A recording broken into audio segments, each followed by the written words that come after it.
Bloomberg Audio Studios. Podcasts, radio, news. This is the Bloomberg Daybreak podcast, available every morning on Apple, Spotify or wherever you listen. It's Wednesday, the 5th of June in London. I'm Caroline Hepker. And I'm Stephen Carroll. Coming up today, Sunak and Starmer clash on the economy in a bad-tempered leaders' debate ahead of next month's general election. Indian markets failed to recover from their rout as Narendra Modi is forced into coalition talks for the first time. Plus, coming face-to-face with new cash. King Charles's banknotes enter circulation. Let's start with a roundup of our top stories.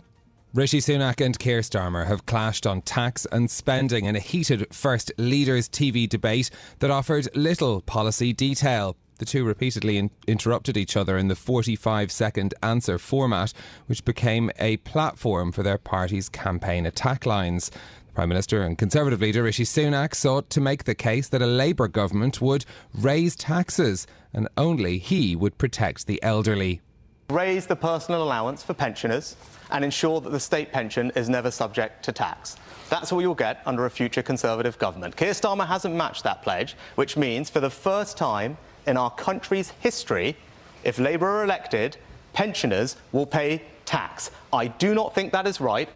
A Snap YouGov poll after the debate gave Sunak the slightest edge, with 51% saying that he had won versus 49% for Starmer.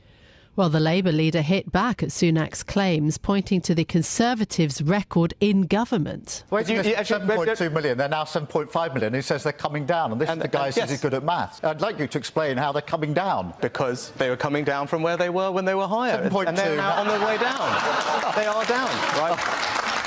Yes, because the NHS was impacted by industrial action. And if it wasn't for that, 500,000 appointments would have been saved. It's somebody else's fault. So that was Keir Starmer there talking about the waiting list numbers for the National Health Service. Now, the YouGov poll that we mentioned after that TV debate found that Keir Starmer was actually more likeable and trustworthy. The pair are due to go head-to-head again in another TV debate in 3 weeks' time. The debate was followed by extended interviews with other party leaders. Some opinion polls are predicting the Liberal Democrats could win as many as 50 seats in the next Parliament. It's a number that would make them a potential power broker in Westminster. Lib Dem leader Ed Davey told ITV his priority is to remove as many Tory MPs as possible. He added the party's manifesto would be published later today. Now, let's turn our attention then to India, where Narendra Modi has vowed to continue as Prime Minister despite his BJP losing its majority in Parliament. The Prime Minister will need to rely on allies to form a government, and this for the first time in a decade. Former Governor of the Indian Central Bank, Raghuram Rajan, says that the situation is positive for Indians. It forces India to choose a different course from the one it has been on, a course which has led to much wider unemployment and distress than needed in the country. So that was the former Indian Central Bank Governor Raghuram Rajan, who is now professor at the University of Chicago's Booth School of Business. Indian stocks had their worst day in more than 4 years following the news. Official election results show that the National Democratic Alliance coalition, this is led by Modi's party, won enough seats to form a government if it sticks together. The alliance is expected to hold a meeting in New Delhi later today. In the US, job openings fell in April to their lowest level in over 3 years. Consistent with a gradual slowdown in the labour market, available positions decreased to just over 8 million, 300,000 fewer than the revised reading for the previous month. Bloomberg's Liz McCormick says this is one data point the Federal Reserve will be watching ahead of its next meeting. You know, we've had kind of a string of data that has kind of revived the hopes of how much the Fed will cut this year. And we know the JOLTS data is something Fed officials look at keenly. It's more forward-looking than some of the other data. And yeah, yields were down to come into the day, and they're falling more off this. So I think you see now fully priced for a cut in November and, you know, over 70% chance for one more. And for a while, we were kind of swiping away even one in recent weeks. That was Bloomberg's Liz McCormick discussing the latest JOLTS figures that spurred a slide in Treasury yields, with Fed swaps pricing higher odds of rate cuts starting in November. Intel has agreed to sell a stake in a plant in Ireland to Apollo Global Management for $11 billion. The transaction, which allows Intel to invest its money elsewhere, will be completed in the second quarter of this year. That story now from Bloomberg's Charlie Pellet. It'll help bring in more external funding for a massive expansion of its factory network. The chipmaker says under terms of the deal, the investment firm will take a 49% share of a joint venture that owns Intel's Fab 34. It is the second such investment program that Intel has announced, part of an effort to lessen the burden on its already stretched finances. CEO Pat Gelsinger is pushing an ambitious and expensive plan to return Intel to the summit of the semiconductor industry. In New York, Charlie Pellet, Bloomberg Radio. The first UK banknotes to feature the portrait of King Charles III go into circulation today, but according to the Bank of England, the new notes will be issued very gradually to replace worn Queen Elizabeth II notes or to meet rising demand. The slow introduction is a bid to reduce the central bank's environmental impact after guidance from the royal household. King Charles is well known for his dedication to climate causes. Now, in a moment, we'll bring you more on that leaders' debate in the UK election, plus the latest on the coalition talks in India after Narendra Modi's party lost its majority in the elections there. But another story that caught our eye this morning to do with online dating. Now, the Business Week newsletter has been looking at a new trend where people are shunning dating apps provided for the purpose and using different kinds of social networks like LinkedIn.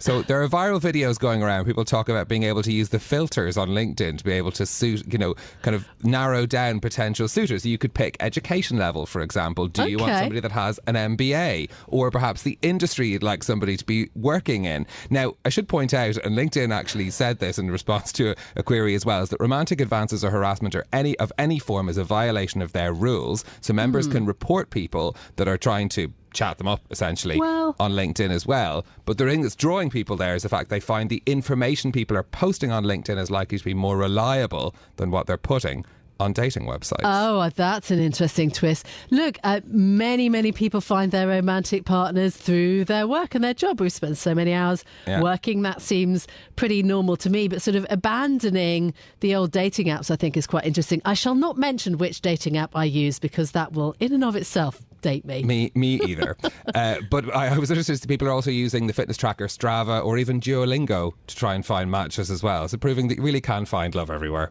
Oh, right. That's very sweet, isn't it? OK, Business Week. I like that. That's cheered me up for the morning. Right, let's turn our attention, though. Well, this was not a love fest, was it?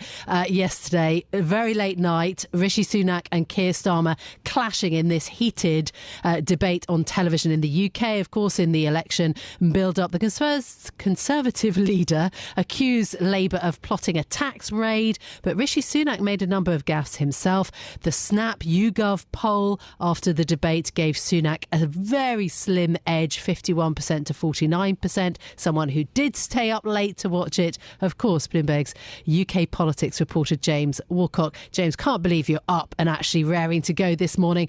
But who do you think came out on top in that TV debate?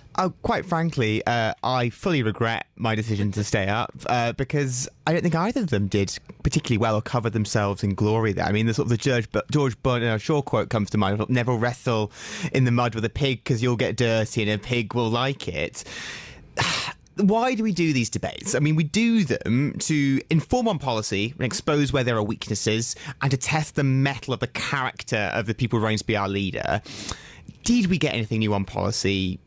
Limited variability. I mean, like, for example, Sunak did push Starmer on pensions slightly, but we didn't really engage with the big fiscal black hole awaiting us. And Sunak, we talk about gaffes. When he talked about national service, the audience sort of openly laughed at him, which sort of points to kind of what a difficult policy that is. For 18-year-olds, this is to do national service, something that was ditched decades ago. And then in terms of testing the mettle of our sort of leaders, it was such a limited viewpoint to a 45-second debate answers that in many ways Sunak was a far more mission drilled. He's done a lot of debates. He spent a whole summer debating Liz Truss. He was far better at getting his lines in. But that turns out with Starmer then being seen as more likeable. And so it really is 6 of one, half a dozen of the other.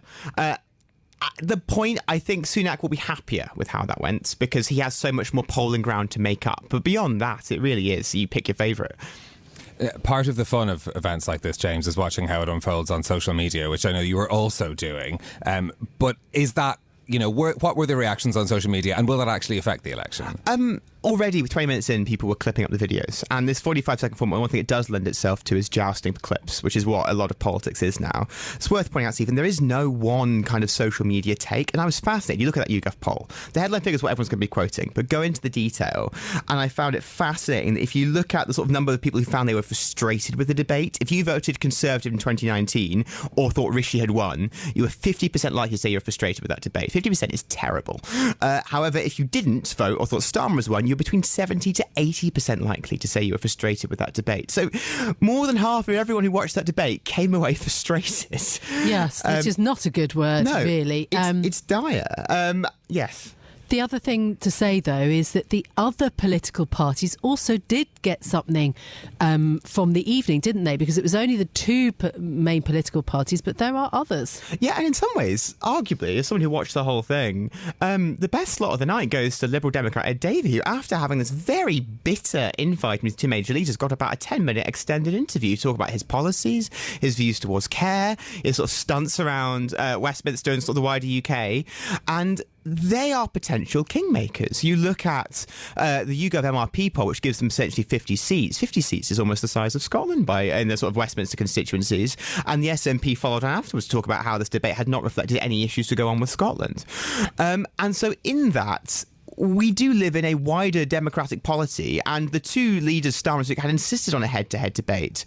I do wonder, as we go into sort of wider formats going into future weeks, if they may come to regret not taking this opportunity to set out in a wider way their serious policy stalls rather than very limited campaign attack lines.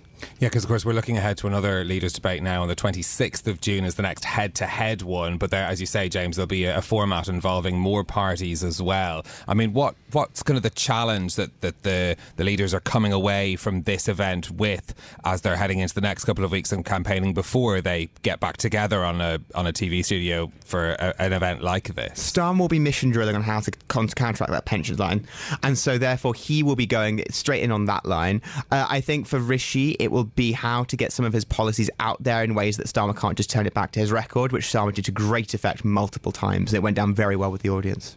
OK, James Alcock, thank you so much for being with us, for staying up late, watching the TV debates. Bloomberg's UK politics reporter, James Alcock.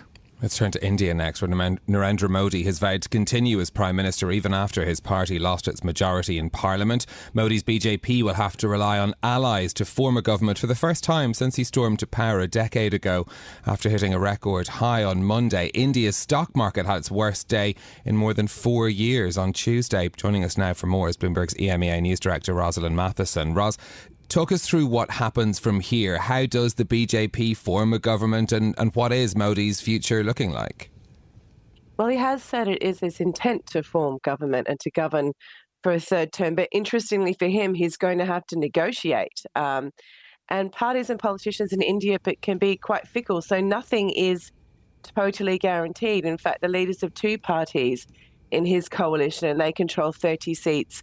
Between them, they only rejoined with Modi a few months ago into his alliance. So there's not a long-running loyalty there. Those parties say that they're willing to negotiate and so on, but you've got the leaders of two very veteran parties there, and they've been around for a very long time, and they certainly know how to drive a hard bargain, and they've shifted allegiances before. So again, it's quite an interesting position for Modi because he's not the type who likes to negotiate.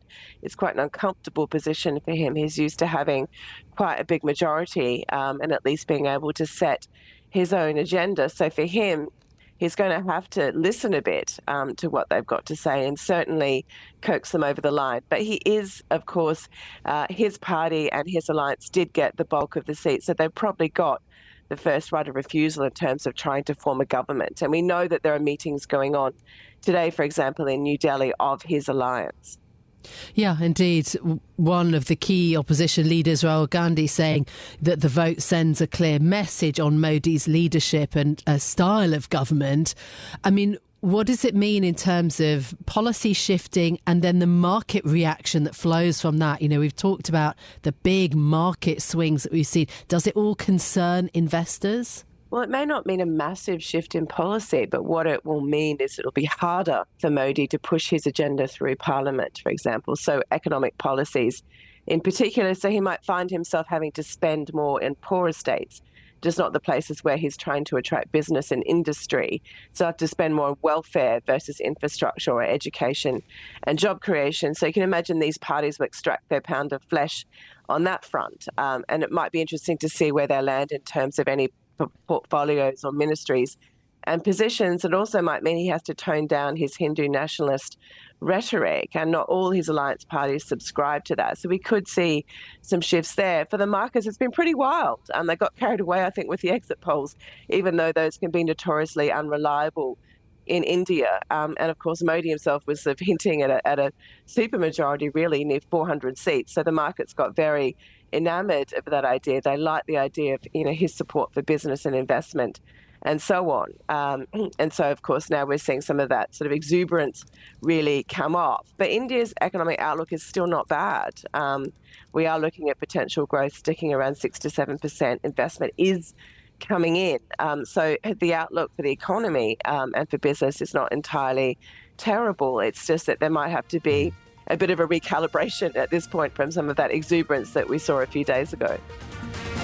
This is Bloomberg Daybreak Europe, your morning brief on the stories making news from London to Wall Street and beyond. Look for us on your podcast feed every morning on Apple, Spotify and anywhere else you get your podcasts. You can also listen live each morning on London DAB Radio, the Bloomberg Business app and Bloomberg.com. Our flagship New York station is also available on your Amazon Alexa devices. Just say, Alexa, play Bloomberg 1130. I'm Caroline Hepker. And I'm Stephen Carroll. Join us again tomorrow morning for all the news you need to start your day, right here on Bloomberg Daybreak Europe.